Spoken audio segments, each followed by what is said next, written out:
ഞാനൊന്ന് പറയാൻ പോണേ എനിക്കുണ്ടായ ഒരു അനുഭവം കേട്ടോ.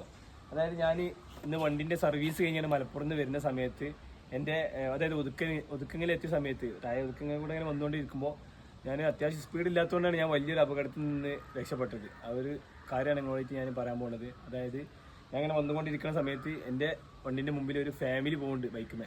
അപ്പോൾ ബാക്കിലിരിക്കണ എത്താൻ്റെ ഹെൽമെറ്റ് എന്ത് ചെയ്ത് ഊരിയിട്ട് തെറിച്ച് വീണ സമയത്ത് എന്ത് ചെയ്ത് എൻ്റെ ഹെഡ്ലൈറ്റിൽ വന്നിട്ടാണ് കൊണ്ടത്. അതുകൊണ്ട് ഞാൻ ബ്രേക്ക് പിടിച്ചു, ഞാൻ ഇറങ്ങിയിട്ട് സൈഡിലേക്ക് പോയി, വീണില്ല എന്തോ ഭാഗ്യത്തിന്. പക്ഷെ അത് എങ്ങനെയെങ്കിലും റോട്ടുമ്മക്കാണ് വീണിട്ടുണ്ടെന്നുണ്ടെങ്കിൽ എൻ്റെ വണ്ടി കയറിയിട്ട് എന്തായാലും എന്തെങ്കിലും ഞാൻ നിലത്ത് വീണ് എനിക്ക് പരിക്ക് പറ്റിയിട്ടുണ്ടാവും. അപ്പോൾ എല്ലാവരും ശ്രദ്ധിക്കുക, നമ്മളെ ഫാമിലിയായിട്ട് പോകുന്ന സമയത്ത് എന്ത് ചെയ്യും, അവർക്ക് ഹെൽമെറ്റ് കൊടുക്കും, എന്നിട്ട് നിങ്ങൾ ഇട്ടോളി എന്ന് പറയും. അത്രേ നമ്മൾ ചെയ്യുള്ളൂ. നമ്മളെ ഉമ്മയായാലും പെങ്ങളായാലും ഭാര്യയായാലും നമ്മൾ എന്ത് ചെയ്യുക, അവർക്ക് ഒന്ന് കാണിച്ചു കൊടുക്കുക എങ്ങനെയാണ് ഹെൽമെറ്റ്. ഞാൻ അവരോട് ചോദിച്ച സമയത്ത് അവർ പറഞ്ഞ് സ്ട്രിപ്പ് ഇടാൻ മറന്നെന്നാണ് പറഞ്ഞത്. അപ്പോൾ ഇങ്ങനെ ഇട്ടതിൻ്റെ ശേഷം ഇത് എങ്ങനെ ഇടണമെന്നൊന്നും ഓൽക്ക് അറിയില്ല. അപ്പോൾ കറക്റ്റ് എന്ത് ചെയ്യുക, നമ്മളിങ്ങനെ ലോക്ക് ചെയ്യാനുള്ളത് പഠിപ്പിച്ചു കൊടുക്കും. ഓൽക്ക് ഒരു വട്ടോ രണ്ടു വട്ടം പറഞ്ഞു കൊടുക്കും, പിന്നെ ഓല് ഓട്ടോമാറ്റിക്കായി ചെയ്തോളും. നമ്മൾ കാരണം മറ്റുള്ളവർക്കോ ഒരു അപകടം വരാതിരിക്കട്ടെ. ഞാൻ എന്ത് ചെയ്ത് മാക്സിമം ഷെയർ ചെയ്യുക, കാരണം എനിക്കിന്ന് ഉണ്ടായ ഒരു അനുഭവമാണ്.